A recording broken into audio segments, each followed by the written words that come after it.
आदरणीय साथियों, आदाबर, सत श्री अकाल, नमस्कार, सलाम। मैं बिलाल अहमद, जिला कांग्रेस कमेटी बदरपुर, अल्पसंख्यक विभाग, एक अति महत्वपूर्ण विषय को लेकर मैं आपके सामने उपस्थित हुआ हूँ। जिस तरीके से जघन्य अपराध, संगठित अपराध, हत्या, बलात्कार, महिला अपराध, डकैती, चोरी भाजपा शासन में उत्तर प्रदेश पूरी तरीके से अपराध प्रशासन, अपराध प्रदेश बन चुका है।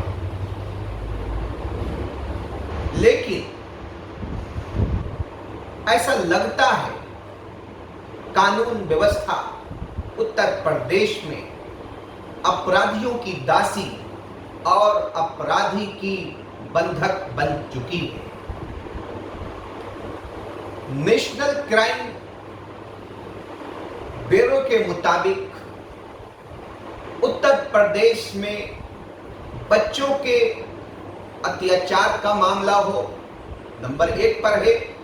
महिला अपराध का मामला हो, नंबर 1 पर है। दलितों का अत्याचार का मामला हो, नंबर 1 पर है। हथियारों, अवैध हथियारों का मामला हो, नंबर 1 पर है। इन तमाम चीजों को देखते हुए 3 जुलाई 2020 विकास दुबे ने एक डीसीपी सहित 7 पुलिसकर्मियों को हमला करवाया। आखिर किसकी संरक्षण में यह हमला हुआ? आखिर इसके पीछे किसका सपोर्ट था? आखिर AK-47 उसके पास आई कहां से? इसका जिम्मेदार कौन है?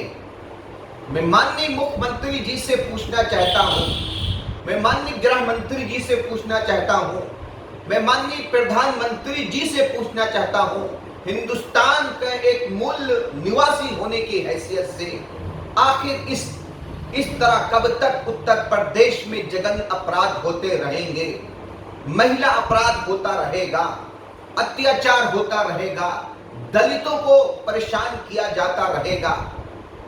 फिर जिस तरीके से विकास दुबे कानपुर से होते हुए हरियाणा पहुंचता है और हरियाणा में वो रुका रहता है, फरीदाबाद होते हुए मध्य प्रदेश उज्जैन महाकाल मंदिर वो पहुंचता है, वहां वो अपने आप को सरेंडर करता है। सवाल ये उठता है, टेलीविजन, न्यूज चैनल, अखबारों की सुर्खियों में सिर्फ और सिर्फ विकास दुबे का फोटो चल रहा था।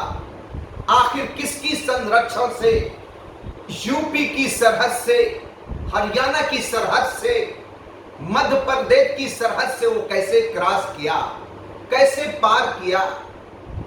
बगैर किसी संरक्षण से, बगैर किसी बैक सपोर्ट से, बगैर किसी की मदद से वो वहां तक नहीं पहुंच सकता था, क्योंकि उसने जघन्य अपराध किया था। STF टीम उसके पीछे लगी हुई थी, क्राइम ब्रांच उसकी पीछे लगी हुई थी, हर प्रदेश में अलर्ट कर दिया गया था। विकास दुबे का चेहरा पूरी तरीके से स्क्रीन पे हाईलाइट हो रहा था। आखिर इसका जिम्मेदार कौन?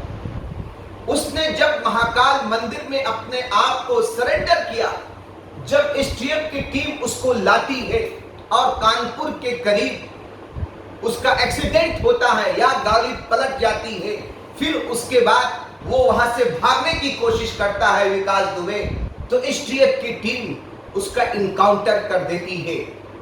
इस इनकाउंटर में भी कई सवाल उठते हैं। आखिर वो पैर से पूरी तरीके से दोनों पैरों में उसके राड डली हुई थी, वो भागा, वो कैसे भाग सका? क्या उसके हाथ में हथकड़ी नहीं लगी हुई थी? आखिर जब वो उसका इनकाउंटर हुआ, मीडिया सेल की टीम को पीछे क्यों रोक दिया गया? आखिर ये सब क्या बतलाता है? इनकाउंटर तो जरूर हुआ, विकास दुबे जरूर चला गया, हमारे 8 शहीदों पुलिस कर्मियों का बदला तो मिल गया, लेकिन कहीं न कहीं हम तमाम लोगों के जहन में एक सवाल छोड़ के गया कि आखिर विकास दुबे के पीछे कौन लोग थे, विकास दुबे किसकी संरक्षण में था, विकास दुबे का किसका बैक सपोर्ट था। इसमें हम माननीय मुख्यमंत्री जी से पूछना चाहते हैं, माननीय गृह मंत्री जी से पूछना चाहता हूं, माननीय प्रधानमंत्री जी से पूछना चाहता हूं कि आखिर इस तरह के अपराध, जघन्य अपराध उत्तर प्रदेश में कब तक होते रहेंगे। मेरी मांग है, अखिल भारतीय कांग्रेस कमेटी की मांग है, 130 करोड़ हिंदुस्तानियों की मांग है, इस पर एक जज कमेटी बननी चाहिए, एक नियुक्त कमेटी बननी चाहिए, ताकि उन पुलिस कर्मियों को न्याय मिल सके और हमारी बहनों को माओं को और किस तरीके से उनको बच्चों को न्याय मिले। इसलिए मैं अपने तमाम हिंदुस्तान के साथियों से, हिंदुस्तान के वासियों से, नागरिकों से अपील करना चाहता हूं, आप भी सोशल मीडिया में अपनी आवाज को उठाएं अपराध के खिलाफ कि किस तरीके से भाजपा शासन में उत्तर प्रदेश में किस तरीके से अपराध प्रदेश बन गया है, इसको हमें रोकना होगा। जय हिंद, जय भारत, जय कांग्रेस।